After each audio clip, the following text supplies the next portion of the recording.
Ayan, gumagawa ako ng bias, no? So, doble yung kanyang, doble. Doble ang tela. Yan, georgette at saka satin. So, ang gagawin, ito, bago mo sikat, ipapasadahan ng ganyan. Para paggupit mo, magkasama na siya. Yan, tips yan, ha? Lalo na yung gumagawa ng gown. Siya, sukatin natin. So, ang kailangan ko ay 2 taga 1.5 inches.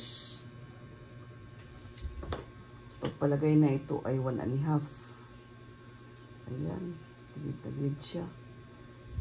So, yan. Katapos,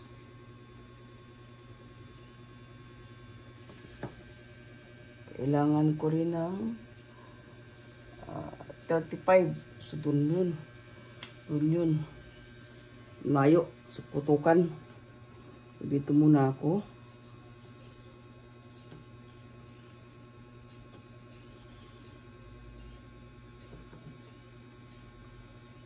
Pasadahan nyo lang para hindi siya magkahiwalay. Dahil itong bias, kapag ginupit mo siya, humahaba, lumalaki, lumuluang. Ay kung kasama niya itong kwan, di pag ginupit mo siya, okay lang. Diba?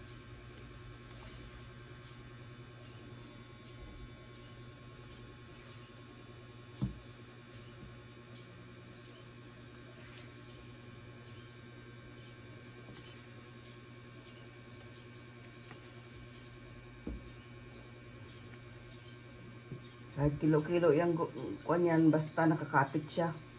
Okay lang yan. O, diba?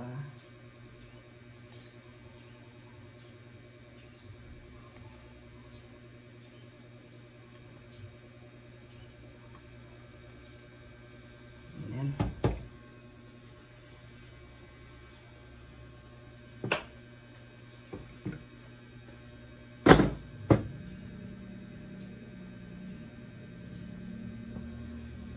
So, ang kailangan ko ay 52 cm. So, ayan, ito.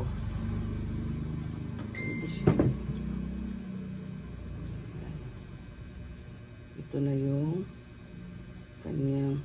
So, kapag kayo kukuha ng halimbawa ng, ayan, kukuha kayo ng bias. Susukatin nyo mula dito, nandoon. Ayan. So, halimbawa, ito yung inyong bias. Halimbawa, siya ay 15 inches. So, lagyan mo ng tanda yan, 15 inches. Ito ko naman itong aking pinya ito. 15 inches.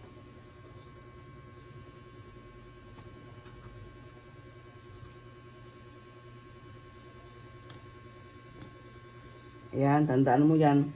And then, mula dito sa sulok ha, mula sa sulok, 15 inches. Mula din dito, pag ganun, 15 inches. Ayan. So, ganyan ang pagkuha ng bias na accurate na accurate. Hindi ka talaga. So, kailangan ito tuwid. Tuwid yan. Eskwalado ito. Ayan, eskwalado yan. Ganyan.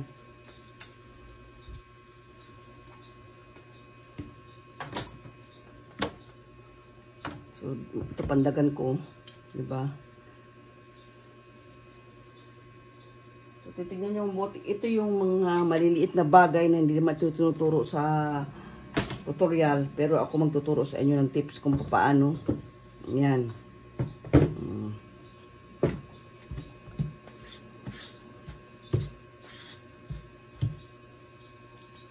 Halimbawa, yan.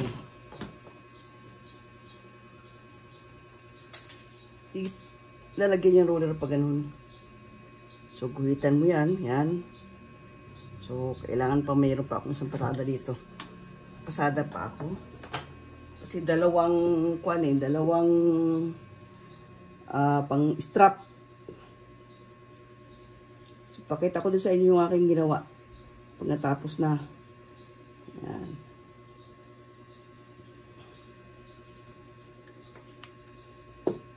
Isa pa dito pa.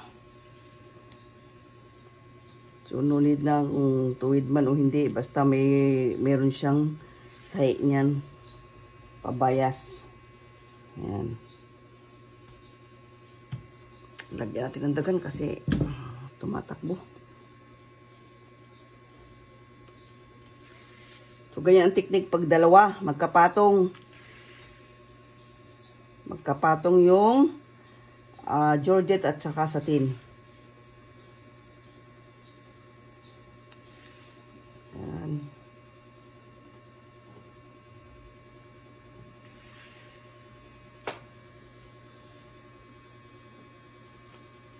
Ang kasi nangyayaring gown ay satin, nakapatong na georgette or chiffon, anything that malambot. Masayaw talaga pag binayas mo yan. So, kailangan ko ng strap na bias at saka belt na bias. So, gugupit pa ako mamaya dyan ng bias na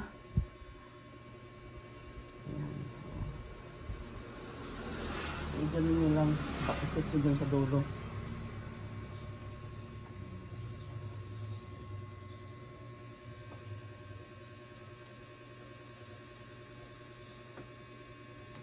Hindi na makakalagyan.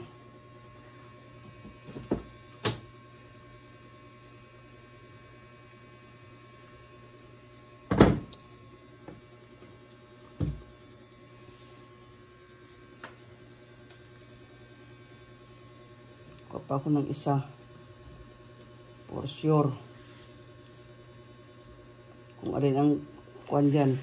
Di na kasi ako naguhit dyan, so ganyan lang ako para pag ginupit ko hindi siya maghihiwalay.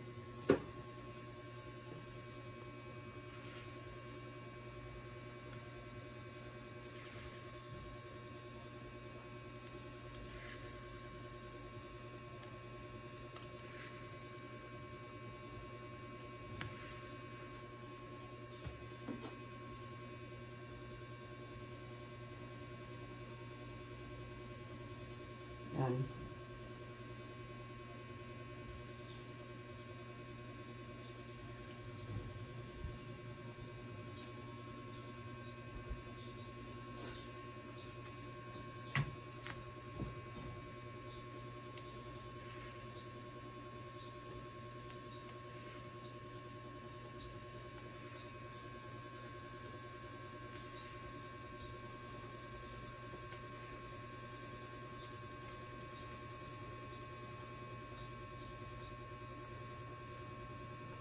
Diba?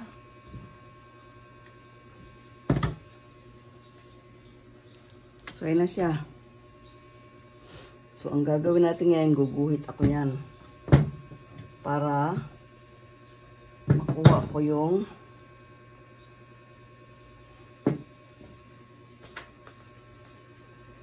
angat yung gagawin.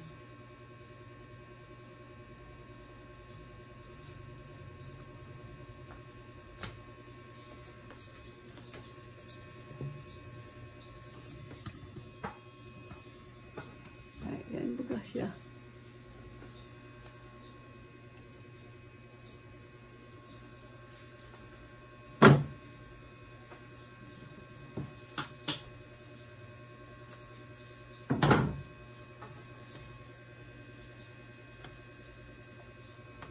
Kita natin 15. Ayan. Tapos 15 din dito.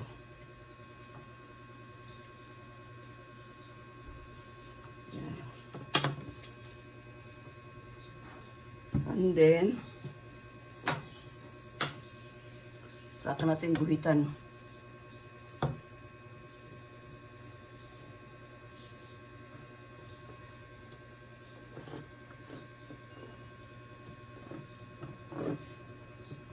Yan. Guhit ka ito paano. Pasusundan mo na yan. Pagkatapos, ang ating kukunin ay 1.5. Yun. 1.5.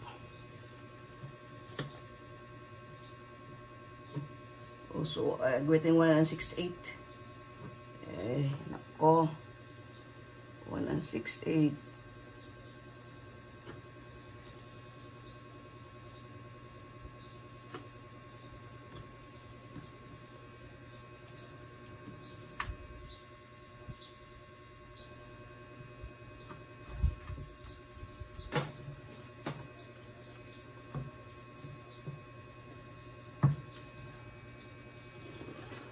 Kailangan mo ito.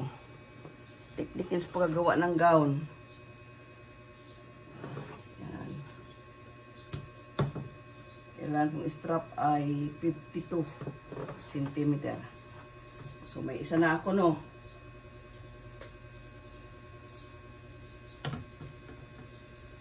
Oh, tama. Guhit po ulit tayo ng 1.5. 1.68. Nagip na yung ano. Nagip. 1.68. Diba? Nagip yung isang tahi. Bale.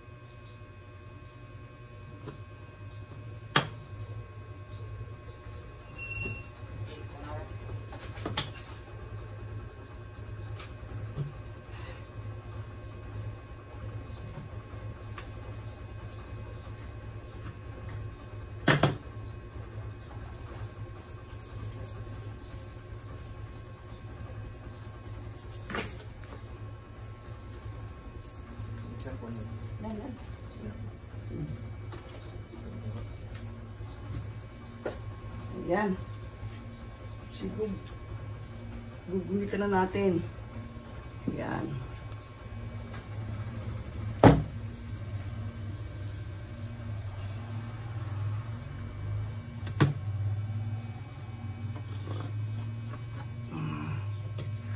So may dalawa na ako. Strap. So complete na ako sa strap. So yun namang belt naman ang susunod ko ngayon. Belt.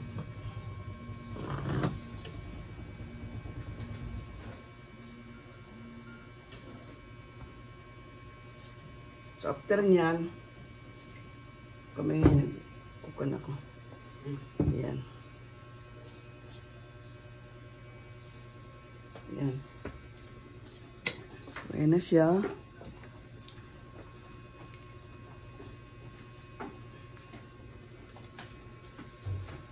So kailangan puti ang ilagay inyo, guhit nyo. Ang ikon pala. Ayan. Bakit lumaki ito? 1.68. Ay, 1.68 nga. 1.68. Ayan. So, duguit ulit ako. Kasi kailangan ko ng 36 inches. Ayan. Doon pa sa bandaron. Tatain